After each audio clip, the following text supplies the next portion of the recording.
When you look around, who do you see? Friends, family, strangers? Do you think you know them? Do they know you? Do they have secrets, fears, desires? Do we label people and judge them to the point where the actual person inside disappears?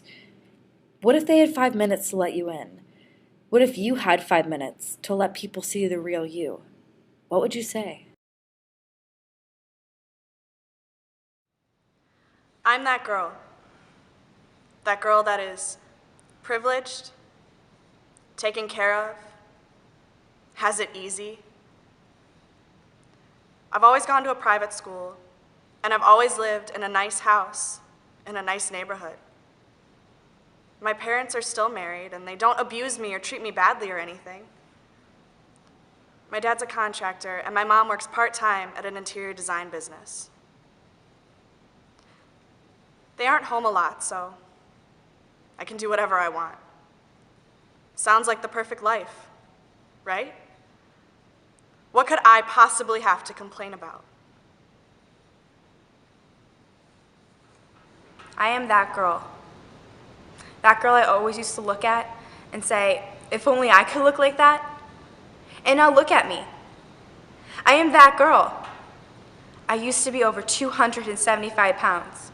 I could eat 2 large pizzas without even batting an eyelash.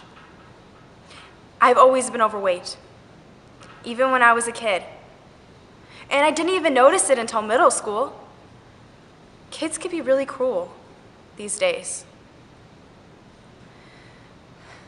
When you're fat, you have to have something going for you so you don't sink into oblivion like all the other losers. And for me, it was being funny. I'm that girl. The girl that turned into her mother. Don't get me wrong, I love my mom. There's not a day that I don't appreciate what she's done for me, but she wanted more for me. I wanted more for myself. I watched her every day work her ass off for a job that didn't pay her well enough. I watched her turn 35 and look like she was 50. She didn't want me to get stuck in a dead-end job like she did, stuck in a place that suffocates you until there's no life left. I had such big dreams, it was almost ridiculous. I know some of them were childish, but at least I was going somewhere. I'm only 23, and I feel like I've given up the only chance to do something with my life. I am that girl. That girl that got stuck in the wrong body. I've never felt like a boy. Every day, I open my eyes and look in the mirror expecting to see a girl. It's like a toy factory. I'm the Barbie that got stuck in the G.I. Joe box. I've tried explaining it to my friends. They just don't understand. They say, so you're gay. They really just don't get it. And when I try to look the way I feel, God, the stares. I mean, who the hell is going to understand how I feel in some middle of nowhere, closed-minded bumfuck high school? It sure does look perfect on the outside. I'm perfect on the outside. People always tell me, you don't know how good you have it. But I do. I'm not blind. I know that most people don't have the things I do. And I am so grateful for the things I have. I've never had to live on the streets, and I've always had enough money for food. I have what I need.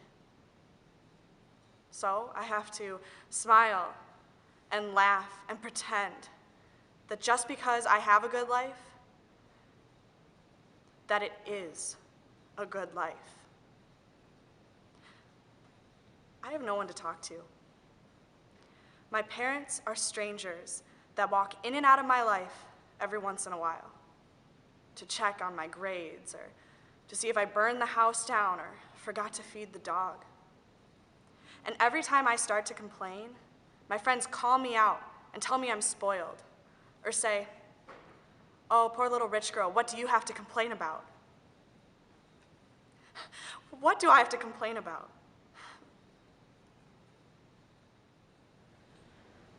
I can make people laugh with me before they started laughing at me.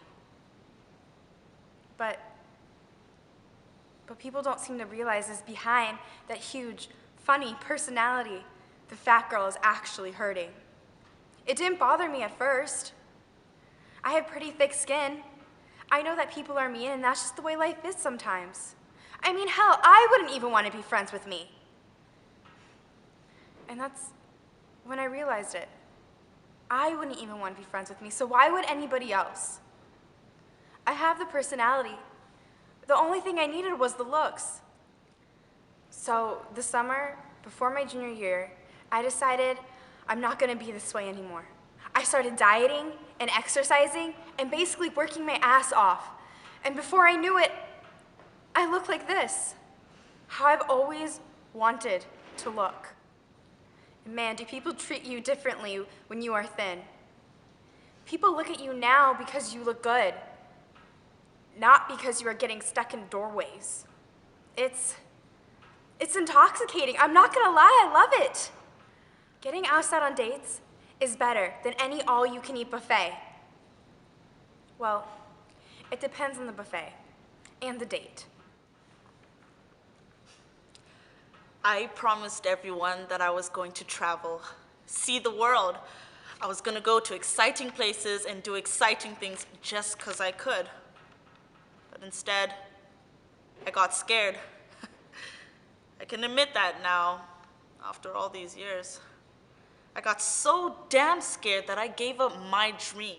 I went to college out of state for 2 years. I did really well too. I had great friends and I loved my classes. But this is a small town. I was top of my class in high school. I was part of the homecoming court and I had a great boyfriend on the basketball team. It's so easy to dream big when your world is so small. Everything seems within your reach if you just get out. If only you get out of the small town, then you can do anything, go anywhere. But one day, it just hit me.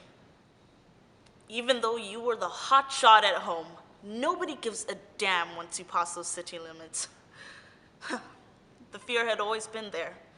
It was just waiting until I had a chance to succeed, to set in.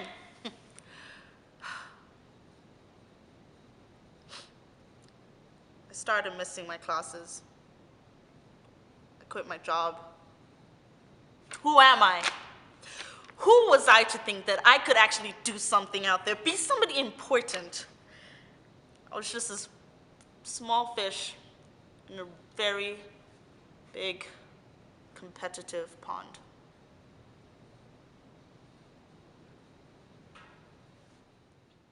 And I'm so angry. I'm so goddamn angry. Every day I'm at war with myself, trying to figure out who I am and not who people expect me to be. And not knowing who you are, it's like constantly living in limbo. Stuck between two worlds and not knowing which one to choose. Be who I am on the outside or be who I am on the inside. The world is constantly throwing mixed messages at you. Be who you are, but only if it's accepted by society. Be true to yourself, but only if it doesn't make others uncomfortable. I tried to reach out to others. I tried to reach out to anyone who might understand what I was going through. Online message boards, chat rooms, anything to reach someone who might get it. But in the end, it didn't help much. I mean, how could someone help me if I didn't know how to help myself? I didn't know what questions to ask or what to say. And everyone on there was so well-adjusted and connected. I just felt more alone than ever. I'm broken. I have everything I need on the outside, and it's perfect and pretty. But on the inside, there's something really important missing. I am a walking, talking cutout of the person everyone thinks I am. I don't care about anything. And the passion that people feel completely eludes me. It's obvious why, though. If I cared about something and it didn't go the way I planned, or I messed it up somehow, then eventually I would get hurt. And eventually I would start showing it. And we all know what happens when privileged people complain. So I smile, and I laugh, and I pretend like I don't care. Because if I did, who the hell would take me seriously? I'm that girl. That girl that has the life that you thought you always wanted. But she can't wait to escape it. I'm that girl.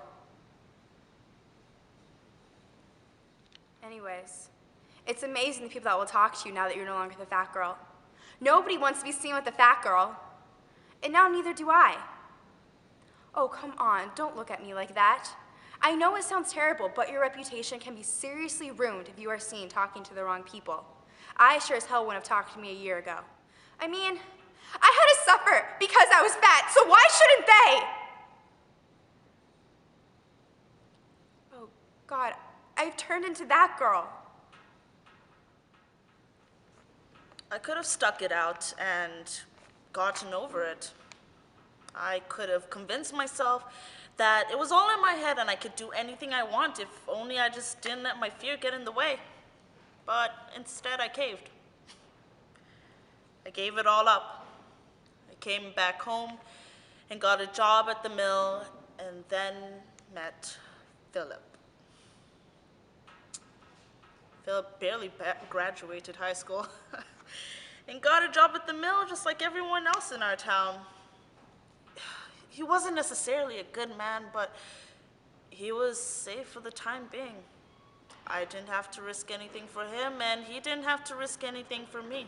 And he never got out and did anything with his life because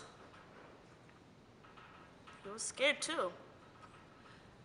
We all are. We're all so afraid to just live. Anyways, Philip and I got married when I turned 20. Well, when I was 20. I was so young, I didn't realize that I was beginning to live the life that I promised myself I never would. It wasn't 2 months before he started drinking and going out more than usual. I knew I was settling, but when you reach a certain point, a point of such low self-esteem, you feel it's impossible to do anything because what if you fail? What if life disappoints you when you actually follow your dreams? Philip left me 3 months ago for some redhead named Lucille. For some reason, the irony that he ran off with some redhead named Lucille is lost to everybody else but me. I think I loved him in a certain way. But sometimes I wonder if this all wouldn't have happened if I had just not been so afraid, and everything could have been different. I could have been happy. If only I hadn't let fear dictate my life. If only I wasn't that girl. So I stuck it out and carried on as I had done before. I tried to forget the feeling and chumming in my stomach. I tried to ignore the voice inside my head telling me that I was living a lie. I was living a double life. The one I was supposed to live in public and the one I wanted to live in private. And for a while, it worked. But everything changes. Everything gets worse when you fall in love. His name is Samuel, and he's absolutely wonderful. He's kind, smart, talented, and straight. He wants that perfect girl that his parents would die over if he brought home. Could you imagine if he brought me home instead? The look on their faces. But he doesn't want me. He wants that girl. And God, for him, I wish I could be that girl. I wish that You would give me the chance to prove you wrong. Let me start over and get back. The years of my life being an outcast. Give me a voice. Some credit. A new beginning. a chance to do it differently. I want you to see that. There's more to me than meets the eye. I never meant. I never thought. That I wouldn't know how to tell you. Let me show you that. I want to be I should have been. I used to be. I don't have to be That girl.